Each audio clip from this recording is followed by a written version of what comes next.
बिस्मिल्लाहिर्रहमानिर्रहीम, अस्सलाम वालेकुम। मैं हूं जावेद इकबाल और मेरे साथ मौजूद हैं फौजिया यज़दानी। हम आपको वोट पाकिस्तान के एक और प्रोग्राम में खुशामदीद कहते हैं।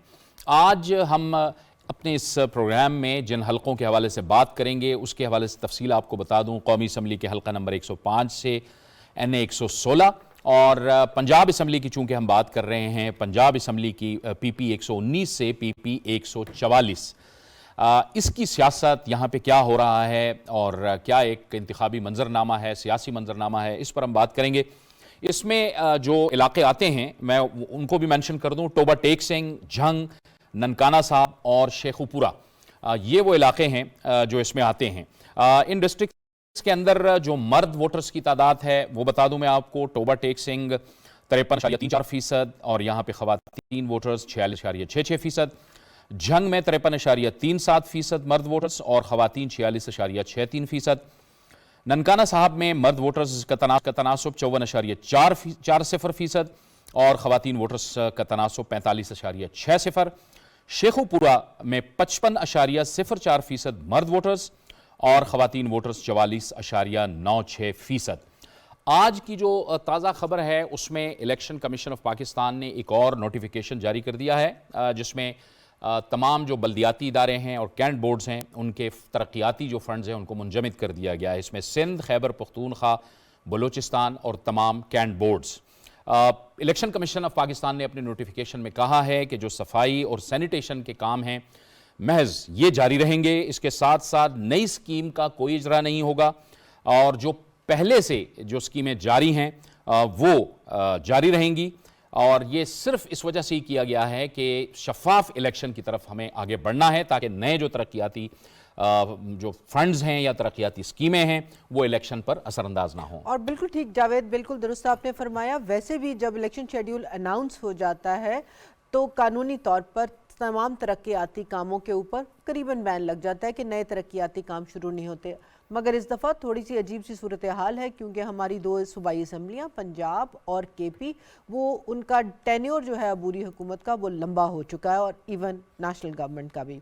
इसके साथ साथ जो इम्पोर्टेंट चीज़ें हैं इन 4 डिस्ट्रिक्ट्स में जो हम डिस्कस करेंगे, यूथ वोटर्स का तनासुब क्या है। तो 18 से 25 साल का अगर हम एवरेज करें तो करीबन 18% है और 26 से 35 साल के यूथ वोटर्स जो हैं वो 26% है। तो ओवरऑल 18 से 35 साल की उम्र के जो नौजवान वोटर्स हैं वो करीबन 44% हैं और इनमें से 18% खवातीन हैं।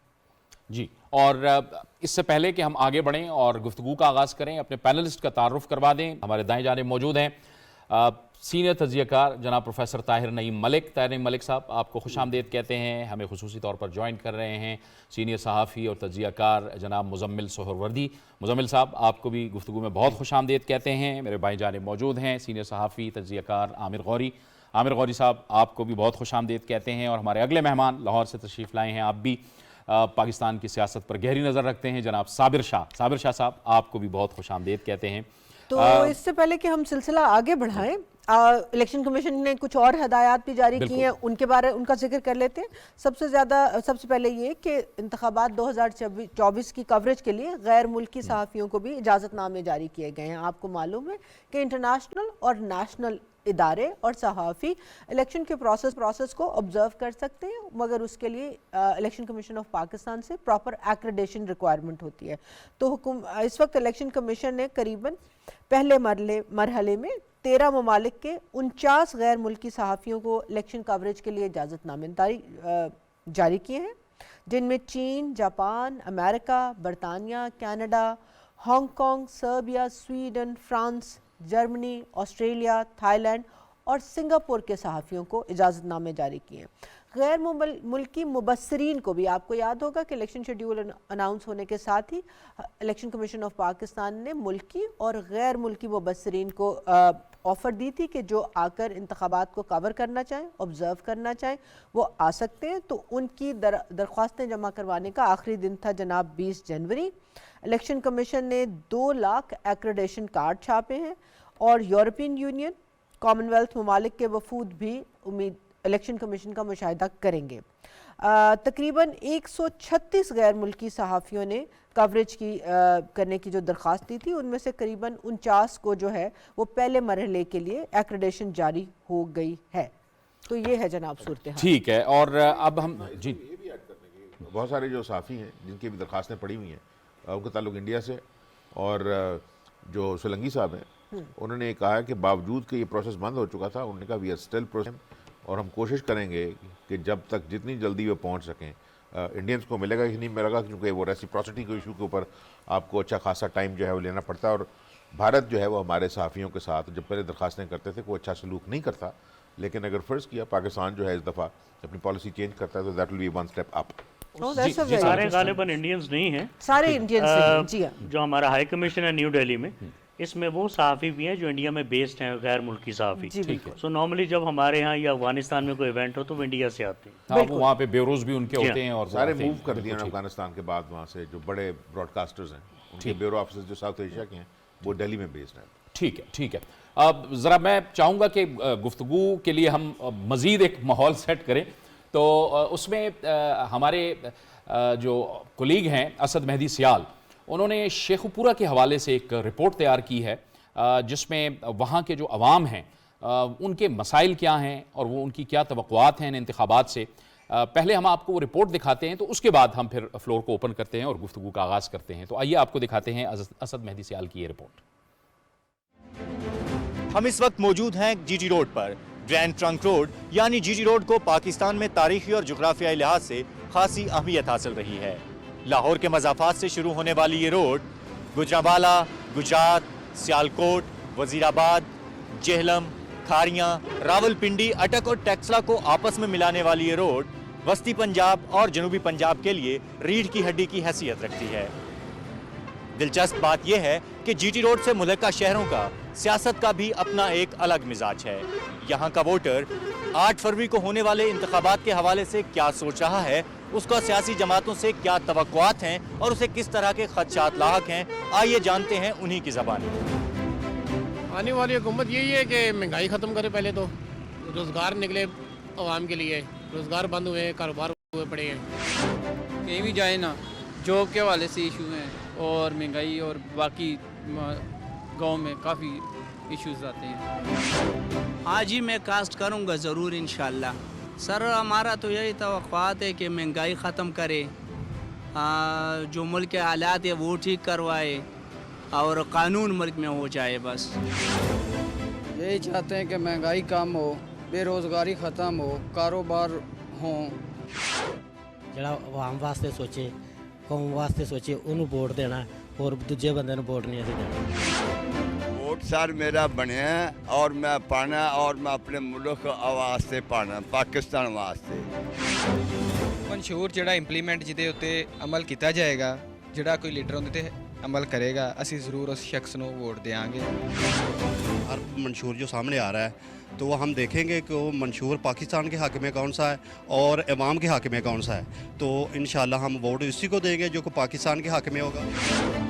हम चाहते हैं कि इक्वालिटी हो मुल्क में, पूरा एक यकसानियत हो, रूल ऑफ लॉ, ताकि ये जो बड़े बड़े लोग हैं ये तो कानून तोड़ के आगे चले जाते हैं, ये बेचारे छोटे जो लोग हैं हम जैसे मिडिल क्लास बल्कि लोअर मिडिल क्लास, ये हम फंस जाते हैं। आने वाली हुकूमत अच्छी हो, महंगाई इतनी ज़्यादा है कि गरीब आदमी पिस रहा है, गरीब हो रहा है, अमीर तर हो रहा है। तो ऐसी हुकूमत होनी चाहिए कि गरीब का कोई साथ दे, कि ऐसे ऐसे लोग हैं गरीब लोग जो खुदकशियाँ कर रहे हैं। 8 फरवरी को होने वाले इंतखाबात के नताइज जो भी हों, लेकिन जीटी रोड के लोगों से बात करके ये अंदाज़ा होता है कि इस दफ़ा जीटी रोड का वोटर गैर रिवायती अंदाज में वोट करने का सोच रहा है। असद मेहदी सियाल, पाकिस्तान टेलीविज़न न्यूज़, शेखुपुरा। ये देखें, अब तफसील से रिपोर्ट बता रहे थे और बता रहे थे अवाम की क्या तवक्कुआत हैं। जीटी रोड, ये जो शेखुपुरा है, ये जो जीटी रोड सियासत हम जहाँ की बात करते हैं, इसका लास्ट स्टॉप भी है मलिक साहब जी, लास्ट स्टॉप भी है। और ये पहले जो फैसलाबाद मोटरवे है उसके से तामीर से कबल ये इस्तेमाल होता था फैसलाबाद और गुजरांवाला के दरमियान जो रास्ता है।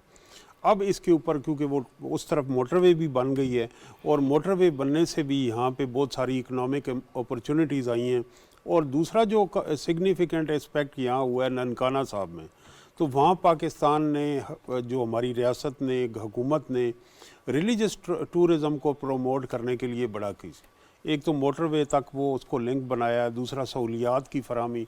तो यहाँ पे ये जो इग्नोर्ड था एरिया ननकाना साहब शेखुपुरा, यहाँ डेवलपमेंट का फोकस यहाँ आया और अब वो ये है कि वहाँ पे एक कंसिडरेबल आपको सर्टन लेवल ऑफ डेवलपमेंट नज़र आता है। यहाँ पे भी जो स्ट्रॉन्ग होल्ड हम कह सकते हैं कि 88 में और 70 में पीपल्स पार्टी पूरा जो डिस्ट्रिक्ट है शेखुपुरा विन करती थी।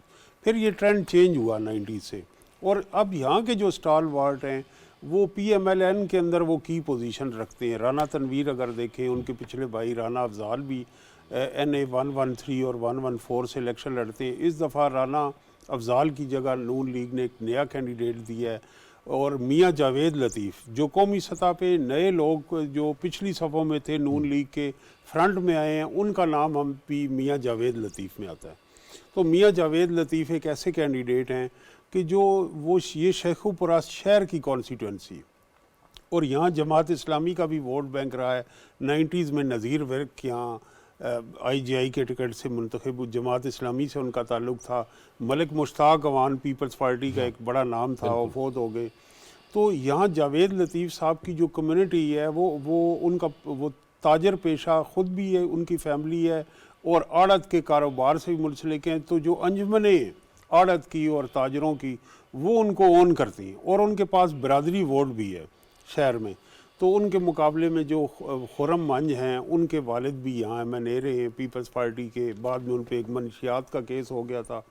तो ये यहाँ जावेद लतीफ़ साहब की पोजीशन बड़ी स्ट्रॉन्ग है और आपने देखा होगा कि पिछले इलेक्शन में उनके साथ जो अब लेवल प्लेइंग फील्ड वाली बात होती है कोर्ट में और तौहीन अदालत के केसेस हुए और बहुत सारी उन्हें कंपेन उस वक्त हिरासत में भी करनी पड़ी, लेकिन वो स्टेड फास्टली मुकदमात का सामना भी करते रहे और इधर भी के। और ये जो पिछला ज़िमनी इलेक्शन हुआ ननकाना साहब में 112 में, यहाँ पे इमरान खान साहब ने शजरा मनसब के ख़िलाफ़ इलेक्शन, जो लोकल कैंडिडेट हैं, इनके वालिद भी राय मनसब अली खान MNA रहे और राय बरादरी राजपूत क्लैन की है, यहाँ काफ़ी वोट बैंक है और उन्होंने बड़ा अच्छा इलेक्शन लड़ा।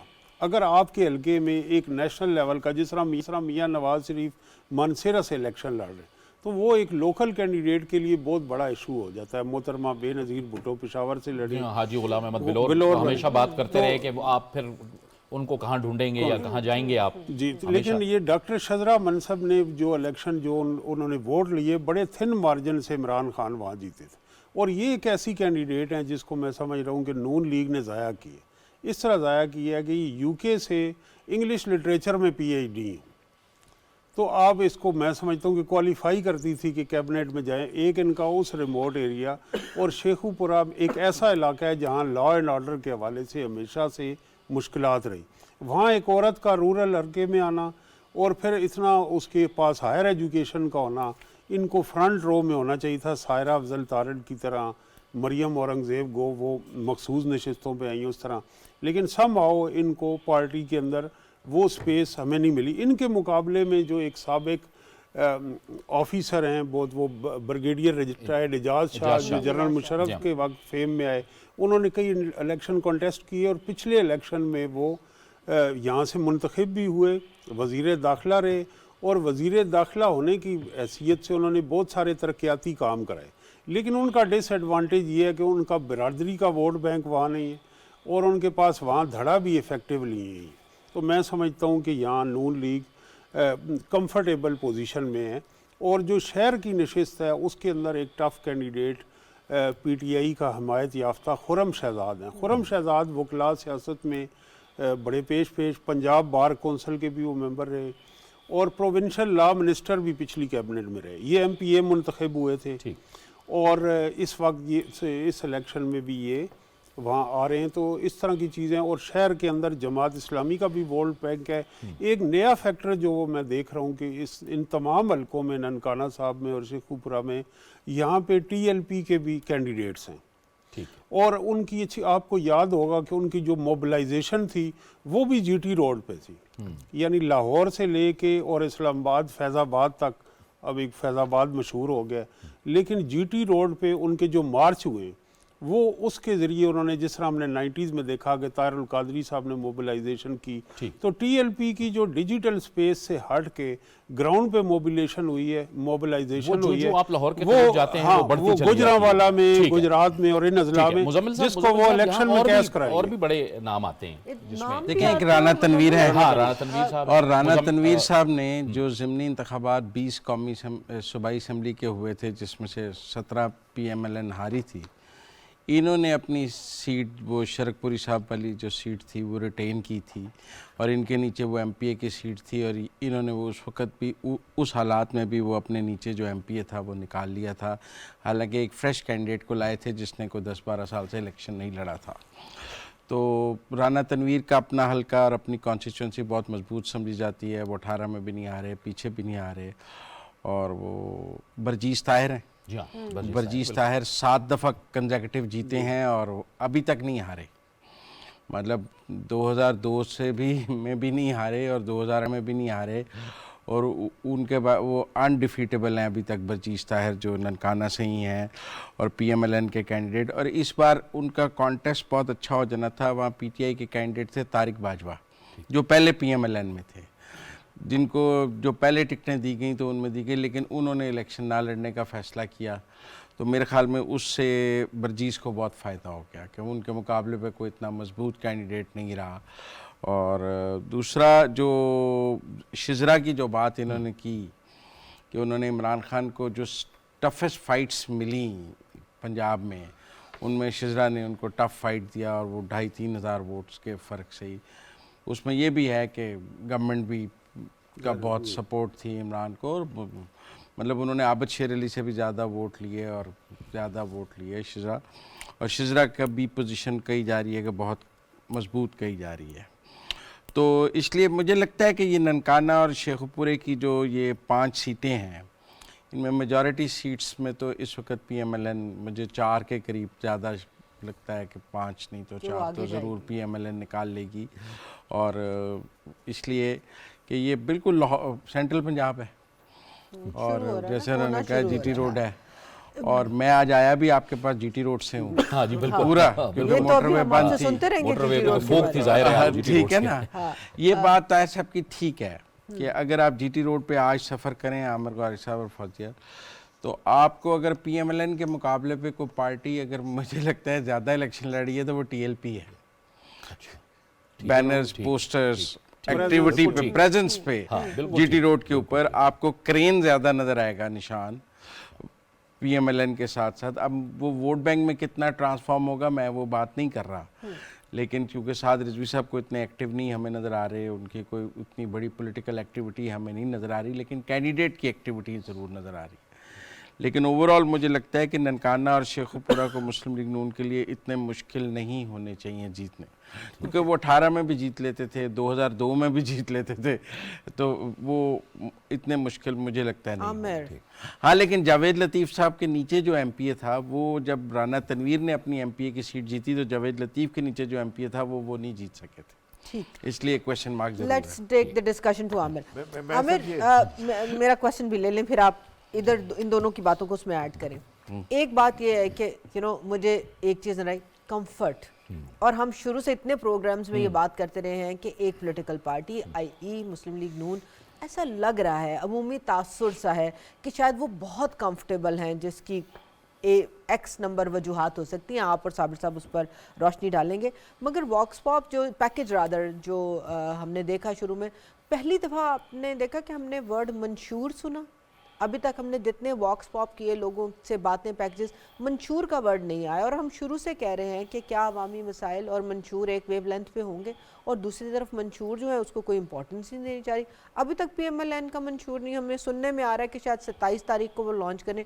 मैं तो कहनी उदो भी ना करो, की ज़रूरत है। एग्जैक्टली, मैं ये कहना चाह रहा था कि अगर वो अब ना भी दें तो कोई फर्क नहीं मंशूर, तो इस वजह से कि एक तो सारे लोगों को PMLN की जो नेचर है और जो उनका प्रोग्राम है उसका प्रिडोमिनेटली पता है कि ये क्या करेंगे, क्या कर सकते हैं। इस वजह से कि जो कि लीडरशिप है उसके पास बताने के लिए कोई चंद चीज़ें ही हैं। वो हालांकि उन्होंने काम हो सकता है अपनी जो इतनी लंबी गवर्नमेंट्स रही हैं उनकी, और पंजाब में स्पेशली बहुत सारा काम किया हो, लेकिन वो उस जब बात करते हैं नेशनल लेवल पे तो वो मोटरवे से आगे नहीं जाते, वो मेट्रो से आगे नहीं जाते, और फिर बताते हैं कि एटमी धमाका, और साथ साथ ये कि अगर मुझे चांस दिया जाता, मेरी हुकूमत खतरनाक की जाती, तो पाकिस्तान शायद जो है वो एशियन टाइगर बन जाता। ये जो सारी बातें ताहिर साहब ने की हैं ना, उसमें जो मुझे चीज़ लगती है सामने के देखें और जो मुजम्मिल ने भी की है कि ठीक है, नून जो है इसके अंदर कंफर्टेबल पोजीशन में होगी इस इलाके के अंदर, और फिर हमने पिछले प्रोग्राम्स में डिस्कस भी किया कि जो चूँकि सेंट्रल पंजाब जो है वो हिस्टोरिकली अब काफ़ी अरसे से उसके अंदर दूसरी पार्टियों के लिए इतना ईजी नहीं रहा डेंट डालना, ठीक है ना।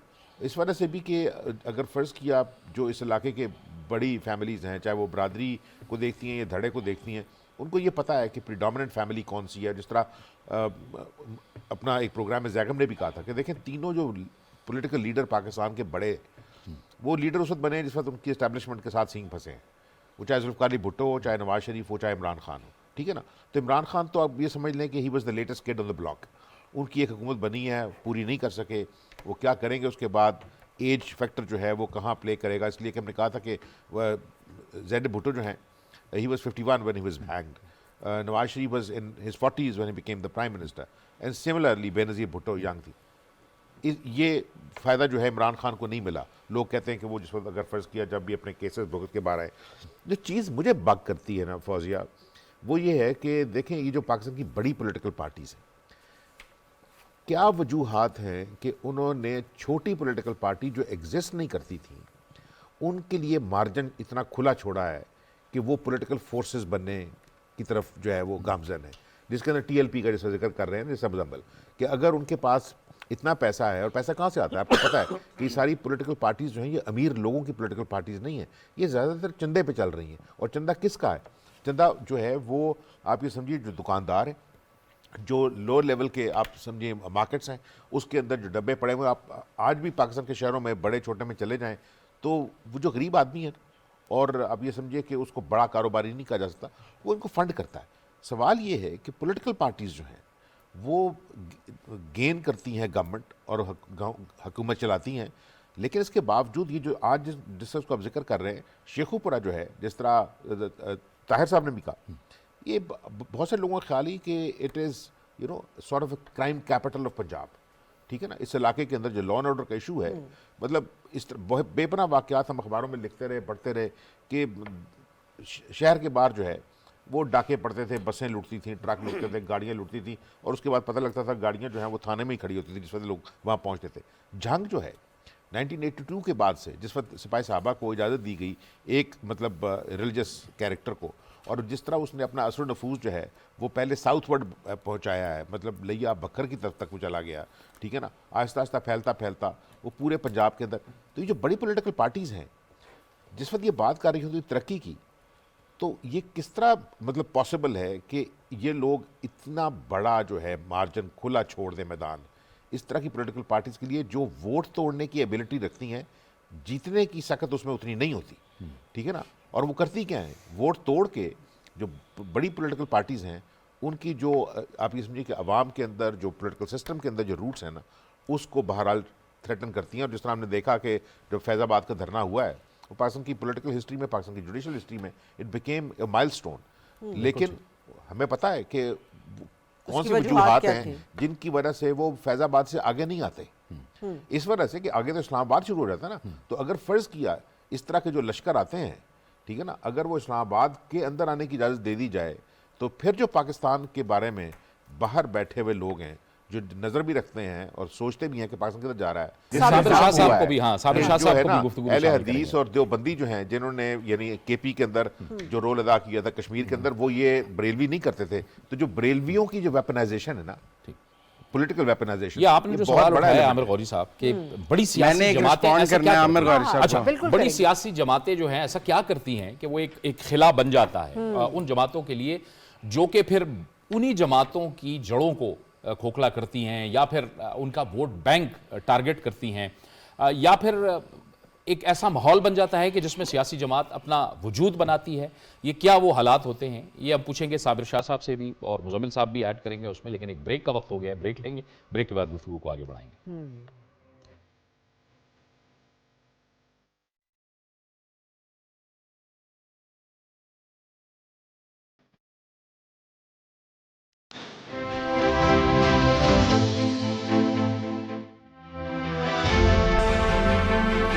लाहौर से चौथा सुतून इलेक्शन स्पेशल में खुश आमदीद। मैं हूँ जवाद फैजी। इलेक्शन आ रहे हैं, मसला नंबर 1 क्या समझते हैं, सबसे बड़ा मसला क्या है? मसले बहुत ज़्यादा हैं। अल्लाह करे कोई अच्छा हुक्मरान आ जाए जो अवाम के बारे में सोचे। मुल्क का हाल क्या हुआ है, जीना मुश्किल है। चौथा सुतून की टीम पहुंची है शहर शेखुपुरा। पैसे नहीं है, कारोबार नहीं है, तो यहाँ से सबसे बड़ा मसला जो हमारा वो है सेहत का। और दूसरा सबसे बड़ा इशू यहाँ पे यूनिवर्सिटी नहीं है शेखुपुरा में, जो यानी काफ़ी जो तलबात वगैरह हैं वो लाहौर जा रहे थे। मैं अपनी ज़ात पे जब तक सवालिया निशान नहीं लगाऊंगा, अपनी ज़ाती ततहीर का अमल नहीं करूंगा, खुद एहतसाबी नहीं करूंगा, तब तक मैं बड़े लेवल पे उंगली नहीं उठा सकता।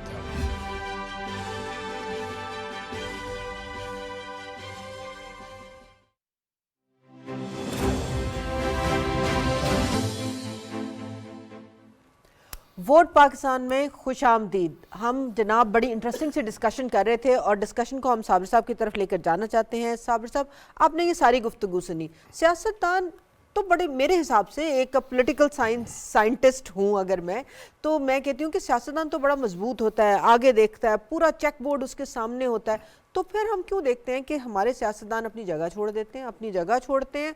और अभी जो आप इस वक्त सियासतदानों ने जो माहौल सेट किया है, इंतखाबी माहौल, पोलराइजेशन भी है, इतना कुछ मौजूद है और वो उसमें से किसी चीज़ को एड्रेस नहीं कर रहे। वो वही पुरानी बातें, वो जो मैं और जावेद ने प्रोमो में कहा था, वही अवाम की अहमियत के नारे, पुराने वादे, कुछ खोखलापन।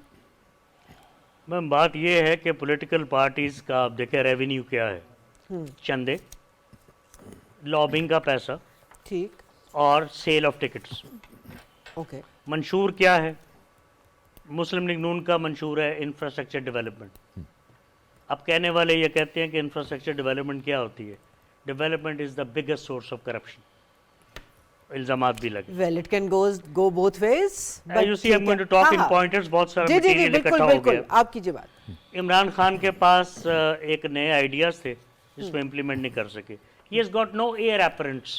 कोई ना बच्चा है, ना बीवी है, ना कोई आगे। बीवी है उनकी। बीवी है लेकिन वो तो खुद फंसी हुई है, ना कोई बहन भाई सियासत में। As is not on his side. Okay, this is very different to Peoples Party and PMLN। फिर 9 मई का वाकया अनप्रेसिडेंटेड है। आप यकीन कीजिए कि ये किसी और जगह भी आग लगा देते, ये बच जाते। जहाँ ये गए, ओनली ईगल्स कैन डेयर। 2 बातें हो गई। तीसरी बात ये कि एक फिनोमिना आप डिस्कस करते रहेंगे अपने प्रोग्राम में मुसलसल। PTI के आपको 70 से 80% चेहरे नए नज़र आएंगे। अब ये डिसएडवांटेज भी है क्योंकि फर्स्ट और सेकंड टियर लीडरशिप जेलों में है, टिकटों के ऊपर भी मसाइल हैं और निशान, या मफरूर हैं जी, या जेलों में या मफरूर हैं। मफरूर हैं, टिकटों के ऊपर भी मसाइल हैं और आपस में झगड़े भी हैं। हवा भी तो नहीं ना उनके हक में चल रही। दूसरा को 4 बड़े नाम हैं, राय मनसब है, बरजीज ताहिर है, राना तनवीर है, जवेद लतीफ़ है। उधर ब्रिगेडियर इजाज साहब 80 साल के करीब हैं, बीमार भी हैं और बूढ़े भी हो चुके हैं। उनके एक भाई थे पप्पू शाह, वो फौत हो गए हुए हैं। अब वो ये सियासत करते थे गली गली जाके। फिर एक ब्रिगेडियर भी लफ्ज़ लगता था, फिर कई और चीज़ें उनके हक में थी। अब वो एक बंदा मेन है। 70 से 80% चेहरे आपको नए नज़र आएंगे। फिर ये कि मैंने जब इंतखाबी निशान का जिक्र किया वो चला गया। फिर ये देखिए कि आप लोग कह रहे हैं और PTI वाले कह रहे हैं, पता नहीं जी पोलिंग एजेंट पोलिंग स्टेशन पे आएगा कि नहीं। अब आ जाता है, अगर इनका वोटर और पोलिंग एजेंट आ जाता है, उधर वोटर निकल आता है, तो जितना वोटर टर्नआउट ज़्यादा होगा वो PTI को फ़ायदा होगा। ठीक। अगर वोटिंग टर्नआउट कम हुआ तो वो बकिया जमातें जगह ले जाएंगी। TLP का एक बात ज़हन में रखें, तरीके लबैक पाकिस्तान का, इनके पास तमाम वो इंग्रेडिएंट्स हैं जो कुछ लोग पसंद करते हैं। असलिया भी है, सड़कें भी ब्लॉक कर सकते हैं, पुलिस भी डरती है, पटवारी भी डरता है, लेकिन वोट स्कैटर्ड है। उसके बावजूद में 1-2 सीटें ले जाए तो मेरे लिए हैरानी नहीं होगी। वोट स्कैटर्ड है, इनका वोट डिसाइसिव रोल प्ले कर सकता है, खाम खा किसी को मरवा देगा और किसी को जिता देगा।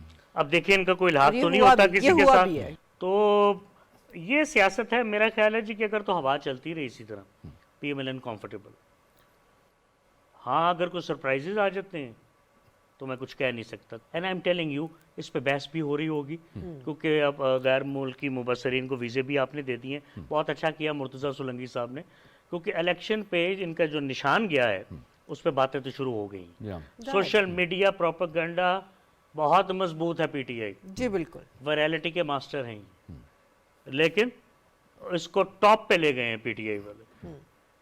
70 से 80% चेहरे नए हैं, लीडर अंदर हैं। कुछ समझदार लोग ये कहते हैं जहां लीडर ने पंगा ले लिया है वहां से निकलना मुश्किल। ठीक कह रहे हैं मुजम्मिल साहब, आप कुछ ऐड करना चाह रहे हैं, फिर हम सवाल की तरफ जाएंगे। और मुझे अगर मैं आपके इसमें एक अपना क्वेश्चन ऐड कर दूं ताकि आप साथ शामिल करें। साहब ने 2 बातें की हैं। उन्होंने कहा कि फर्स्ट ईयर और second year, first year leadership है नहीं, सेकंड ईयर लीडरशिप जैसे जावेद ने कहा है नहीं, या मफरूर है, रुपोश है, व्हाटएवर। मगर इनकी सियासत तो पिछली दफ़ा इलेक्टेबल्स पे थी, जिसके ऊपर जब क्वेश्चन किया गया था तो तब कहा गया तो इमरान खान क्या करें, क्योंकि उन्होंने इलेक्शन जीतना है तो लोग इलेक्टेबल्स को वोट देते हैं, इसलिए वो इलेक्टेबल लाए। अब मजबूरी थी तो आपने 70 से 80% नए चेहरे ऐड कर दिए। आपको ये कहीं डाइकोटमी नजर आ रही है इसमें? नहीं, देखें, ओके 99 में कू हो गया, नवाज शरीफ एग्जाइल में चले गए, पार्टी का प्रेसिडेंट जावेद हाशमी को बना के गए, एक पॉलिटिकल आदमी को बना के गए कि तुम पीछे से पार्टी चलाना, ठीक है। बेनज़ीर भुट्टो ने मखदूम अमीन फ़हीम को दिया खुद एग्जाइल में जाने के बाद, जो एक पॉलिटिकल आदमी थे जिसने पार्टी यहाँ पे चलाई पार्लियामेंटेरियन के हवाले। ये पाकिस्तान में फर्स्ट ईयर लीडरशिप का या टॉप लीडरशिप का माइनस होना, एग्जाइल में जाना, डिस्क्वालीफाई होना कोई नई बात तो नहीं है कि it's happening very first time, तो हमें पता नहीं है इससे कैसे निपटना है। अगर मैं पिछले 4 इलेक्शंस की बात करूं तो ना 2002 में नवाज शरीफ था, ना 8 में नवाज शरीफ था, ना 18 में नवाज शरीफ था, एक 13 का इलेक्शन लड़ा है उसने। 4 में से 3 इलेक्शंस में माइनस था। बेनज़ीर भुट्टो कितने इलेक्शंस में माइनस रही हैं। तो ये माइनस होना, डिस्क्वालीफाई होना, एग्जाइल होना की बुनियाद पर कोई पॉलिटिकल पार्टी ख़त्म नहीं हो जाती। सवाल ये है कि आपने उससे निपटने के लिए क्या किया। क्या आप अपनी सेकेंड ईयर पॉलिटिकल लीडरशिप को आगे लाए? नहीं, आप नहीं लाए। आपने किसी पॉलिटिशियन को इस काबिल नहीं समझा। कई पॉलिटिकल लोग इस वक्त PTI के टिकट पे इलेक्शन लड़ रहे हैं, इस बुरे हालात में भी वो पॉलिटिकल लोग लड़ रहे हैं, लेकिन उन्हें पार्टी तो नहीं दी गई कि आप चला लें। पार्टी तो बैरिस्टर गौहर खान को दी गई। तो मेरे ख्याल में कुछ नॉन पॉलिटिकल डिसीजन, जब आप पॉलिटिकल क्राइसिस से निपटने के लिए नॉन पॉलिटिकल डिसीजंस करते हैं तो उसके पॉलिटिकल नताइज तो आ नहीं सकते। पॉलिटिकल क्राइसिस से निकलने के लिए आपको पॉलिटिकल डिसीजंस करने पड़ेंगे। नॉन पॉलिटिकल डिसीजन से पॉलिटिकल क्राइसिस हल नहीं हो सकता, और ना नॉन पॉलिटिकल लोग पॉलिटिकल क्राइसिस हल कर सकते हैं। अगर सियासी जमातों ने इन क्राइसिस को हल किया है, बेनज़ीर की वापसी हुई है, नवाज शरीफ की वापसी हुई थी, तो उन सियासी जमातों ने सियासत से अपने लिए वापस रास्ता बनाया है, और वो उस सियासी क़यादत को आगे लाई, उन्होंने सियासत से रास्ता बनाया। आज PMLN के लिए जो रास्ता बना हुआ है उनकी सियासत से बना है ना। उन्होंने ऐसी सियासत की कि उन्होंने PTI को उसमें आउट क्लास कर दिया। 27 किलोमीटर की हुकूमत थी, पूरे पाकिस्तान में कहीं हुकूमत नहीं थी। 27 किलोमीटर की हुकूमत इतना कुछ कर गई कि शायद मात हो गई। आप मेरी बात समझें, तमाम कुछ।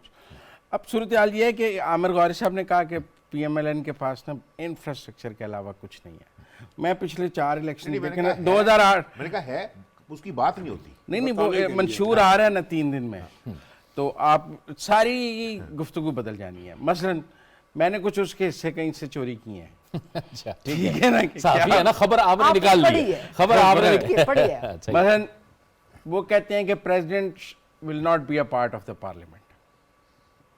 अच्छा, ये तो वाकई खबर है। सर वो आईन नहीं बदल सकते, उसके लिए 2/3 मेजॉरिटी बेशक 2/3, मतलब दे आर प्रपोजिंग अपने मैनिफेस्टो में कि हम ये अमेंडमेंट लाना चाहते हैं, हम ये अमेंडमेंट लाना चाहते हैं। लेकिन देखें बात इंपॉर्टेंट है। देखें मेरी बात सुने, इस दफा 3 पार्टियां, जैसे हमने कहा था ना, मैं आपका टाइम ले रहा हूं, अगर फर्ज किया सिर्फ 20, 30, 40 ही इंडिपेंडेंट जीत के PTI के लोग जो भी नए फेसेस होंगे वो पार्लियामेंट में पहुंच जाए, नया ग्रुप बना लें, उसकी जो है वो मौजूद है जिम्मेदारी, तो तीनों पॉलिटिकल पार्टीज जो है ना, इनका ग्रज है, यानी नून का भी, पीपल्स पार्टी का भी, पीटीआई का भी, they can join hand to do something like that. Farooq लगारी के आपको याद है जब प्रेसिडेंट की जो पावर थी तो 58(2)(b की, तो बेनज़ीर ने नवाज शरीफ को सपोर्ट कर दिया था 97 के उन इलेक्शंस के बावजूद जिन्हें वो मान नहीं रही थी, 2/3 से हारी हुई थी, 18 जमात सीटों के साथ थी, लेकिन कि जी प्रेसिडेंट की पावर्स ख़त्म करने के लिए उन्होंने पार्लियामेंट में नवाज शरीफ से हाथ मिला लिया था।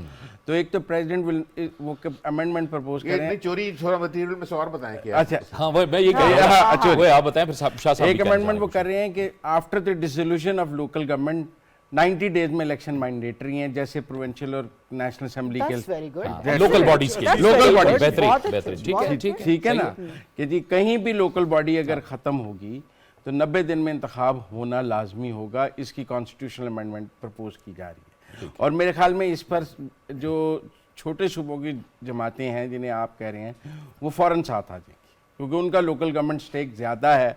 पंजाब की बड़ी सियासी जमात है, पंजाब की पार्टी तो इस्लामाबाद का खेल खेल रही होती है कि मैंने इस्लामाबाद में आना है, मैंने लाहौर में आना है। तो इस तरह मेरा मतलब है कि एक बिल्कुल कॉन्स्टिट्यूशनल पैकेज जो है वो उसमें आ रहा है। मैंने कहा आपको बताऊं, जिससे डिबेट बड़ी दूसरी तरफ चली जाएगी, जिसमें जुडिशरी के हवाले से भी बहुत अमेंडमेंट्स वो ला रहे हैं, उसकी ओरिजिनल जुरिस्डिक्शन के हवाले से और अकाउंटेबिलिटी ऑफ जुडिशरी के हवाले से।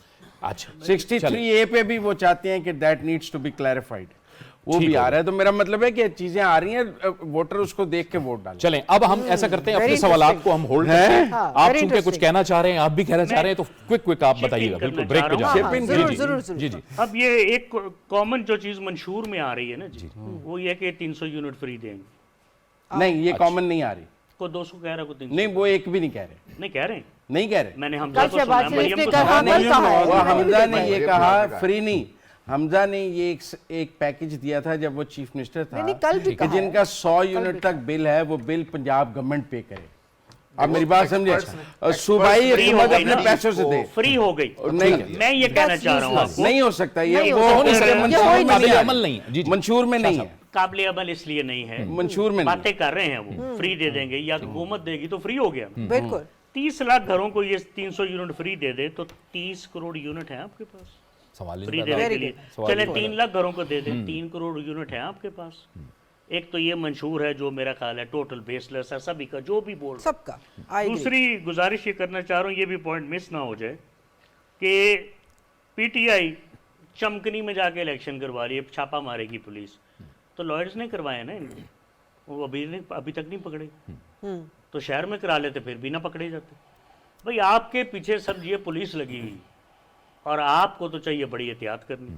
हाँ, बाकिया पार्टीज के इंट्रा पार्टी इलेक्शंस भी इतने ही फ्रॉड थे, लेकिन आप कानूनी तौर पे सही पकड़े गए, इखलाकी तौर पे और मुल्क के लार्जर इंटरेस्ट में ये ना होता तो बेहतर। चलिए ठीक है, ये अब हम गुफ्तगू को आगे बढ़ाएंगे, लेकिन हमें ब्रेक की तरफ जाना है, हमें ब्रेक की तरफ जाना है। और ब्रेक पर जाने से पहले हम ज़रा ननकाना साहब की अगर बात करें तो ननकाना साहब में जो माइनॉरिटीज़ हैं, अक़लियतें हैं, उनकी क्या तवक्कुआत हैं वहाँ पर के इंतखाबात में, क्या कुछ होना चाहिए, अवामी मसाइल का हल किस तरह से आना चाहिए और किस किस्म के लोगों को पार्लियामान तक पहुँचना चाहिए, आपको वो दिखाते हैं और उसके बाद एक ब्रेक भी होगी।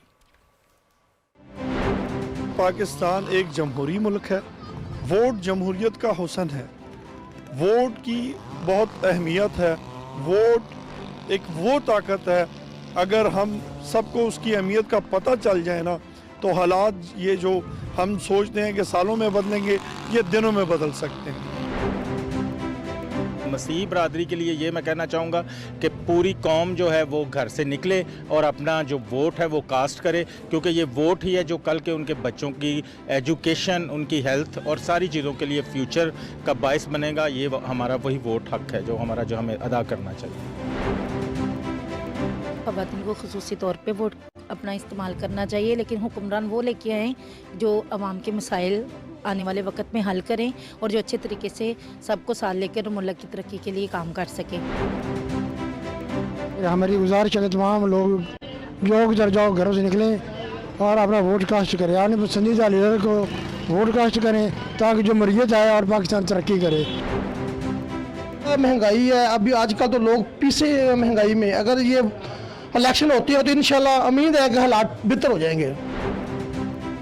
पूरी उम्मीद है कि जो आइंदा 5 साल की इक़्तिदार आएगा वो हमारे हल्के के जो गैस के मसाइल हैं, पानी के मसाइल हैं और ये नाली सोलंग वगैरह, ये बहुत मसाइल हैं हमारे शहर के, और उम्मीद करते हैं कि आने वाली हुकूमत ये मसाइल हमारे हल करेगी। अल्लाह पाक की ज़ात के ऊपर अच्छा मतलब गुमान रखना चाहिए कि इंशाल्लाह बेहतरी आएगी। असल मेन चीज़ यही है कि खाने पीने की चीज़ें ये वो मामला ठीक हो, कारोबार अच्छा चले, इकॉनमी में बचत पैदा हो, मुल्क हमारा आगे बढ़े, तो इंशाल्लाह ताला ये मामला हमारे लिए बहुत बेहतर होंगे। वोट अब एक अमानत है जिसे कास्ट करना ज़रूरी है, और सब बंदों को, हर बंदे को, भाई जो भी बड़े बुजुर्ग हैं उनको आर्ट फैब्रिक को निकलना चाहिए और जिस पार्टी को दिल करे, जिस पर दिल मुतमिन हो, उसको वोट कास्ट करना चाहिए।